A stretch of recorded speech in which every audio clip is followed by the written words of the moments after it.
ওয়ারেও টানবেন না, তুরেও টানবেন না। জন্মের ভুল আপনি যা পড়তে চাচ্ছেন তা হবে না। কয় হুজুর যাই ভুল কই না কেন আমার মন তো ঠিক আছে। তো এই জায়গা যদি মন ঠিক থাকলে থাকতে তাহলে আরো মেলা জায়গা আমি ধরাই দিতে পারি। মা আপনার মা হয় এমনি বাবি কয়ে ডাকলেন, অসুবিধে? ভুল হবে না?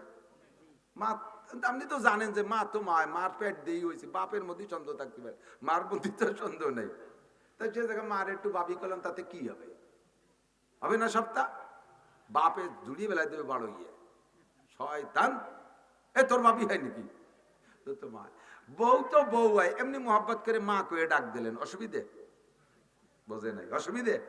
বউরে মা করলে অসুবিধে? কি কবে টের পাচ্ছে না? অসুবিধা হবে কিনা? কে আপনার তো বউ হয়, তা তো আপনি জানেন, এমনি মুহি যা কন আর কন, তাতে কি হবে?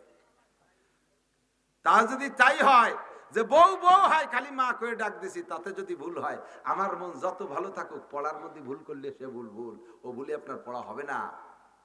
জায়গায় আসতে হবে। মুখে যেটা বলবেন ওইটার উপরে ফয়সালা, মনেরটার উপরে ফয়সালা না। আগেই বলছি, মুখ দিয়ে যে কথা বের হবে ফেরেশতা ওইটা লিখবে, অন্তরের ভিতরে হাজারো কুকল্পনা করেন সেইটা ফেরেশতা লিখবে না। এই জন্য হুজুর বলেন, তুমি মনে মনে বিশ্বাস করো আল্লাহ আছে, রসুল আছে, কোরআন আছে, সব আছে, কিন্তু তোমার মোমেন ধরা হবে না। ইকরার বিল লিসান মান কানা আখিরু কালামিহি লা ইলাহা ইল্লাল্লাহ, মরার আগে জবানে লা ইলাহা ইল্লাল্লাহ হইতে হবে, ভিতরে থাকলে কাজ হবে না, মুখে বলতেই হবে শুদ্ধ করে লা ইলাহা ইল্লাল্লাহ মুহাম্মাদুর রাসূলুল্লাহ।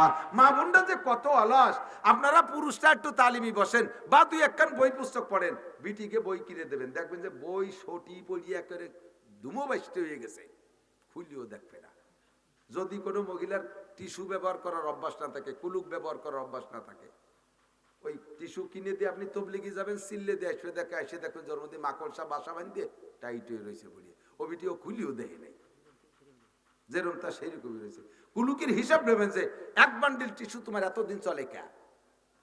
পুরুষটা পেশাবে ঢিলা ব্যবহার করবে, পায়খানায় তো করবেনই, পেশাবে ঢিলা ব্যবহার করবেন, পায়খানায় তো স্বাভাবিকভাবে করাই লাগে, কারণ নইলে হাতে ময়লা মাখায় একটা ঘিন্না লাগে, কিন্তু পেশাবে অনেক পুরুষ ঢিলা ব্যবহার করে না, জায়গায় পেশাব করে পানি দিয়ে ধুয়ে চলে আসে, আটা দেওয়ার পরে দুই তিন ফুট টপকায়, এটুক যায় কোন জায়গা?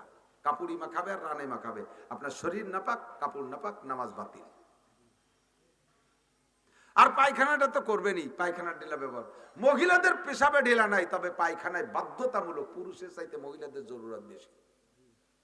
ঢিলা ব্যবহার না করলে হাতের ভিতরে ময়লা থাকে, তাড়াহুড়া করে সাবান দিয়ে ধুই নাই, মাটি দিয়ে পরিষ্কার করে নাই, ওই অবস্থায় সে মই মশলা বাইটে বুইটে আপনারা খাওয়াই দিছে। তো সামান্য সামান্য করতে করতে বছরে, সারা বছরের তা গুছালি এক অক্তের পায়খানার সমান হয়ে যাবে না? কি খাওয়ান খাওয়াইছে আমার চিন্তা। এই মহিলাকে কাছ থেকে কুলুকির হিসাব নেবেন, ও জাতি জম্বের অলস, খুব গাফেল। আল্লাহু আকবার। উমরিহি ফিমা আপনা, চার প্রশ্নের এক প্রশ্ন, গোটা জীবনের হিসাব দেওয়া লাগবে কি লাগবে না? 61 দিনে কোরআন পড়া শিখো, কোরআন যদি পড়া শুদ্ধ হয় আল্লাহর রহমতে বাকি সবগুলো শুদ্ধ হয়ে যাইবে ইনশাআল্লাহ।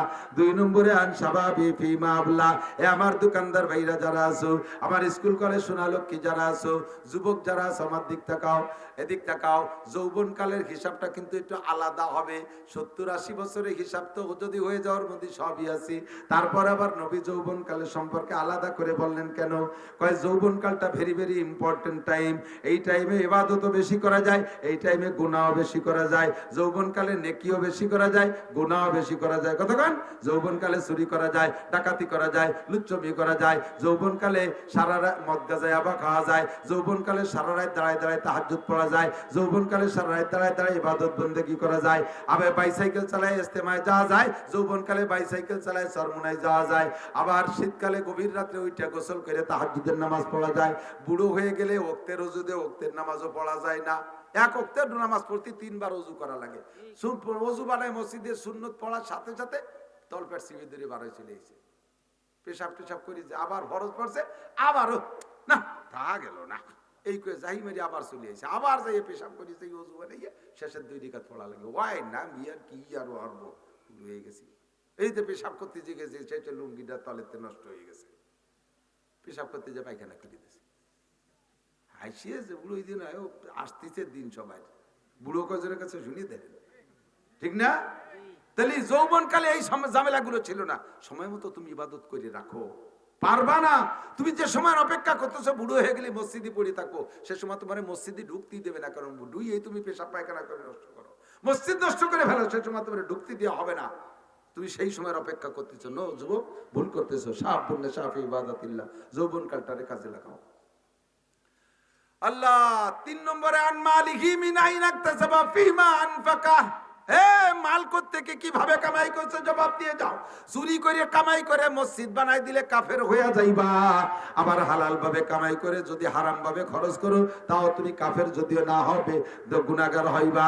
দোকানদার ব্যবসায়ী যারা আছেন ভাইরা এদিক থাকেন, বাজার তো বাজার, আমার দোকানদার ভাই যারা আছো একটু প্রতিজ্ঞা করো তো, মুসলমান যে কয়জন আছো, আজকে থেকে আজান হইলে আমি আর একটা মালও 1 টাকার মালও বিক্রি করবো না, সঙ্গে সঙ্গে সৎ করে শাটার বন্ধ করে দিয়ে মসজিদে চলে যাব। তুমি এই যে 15 মিনিট কিনা বেচা করলে না বা আধা ঘন্টা ছেড়ে দিয়েছো, তুমি মনে করতেছে এই টাইমে কত বড় খদ্দেরই যেন আসতো রে।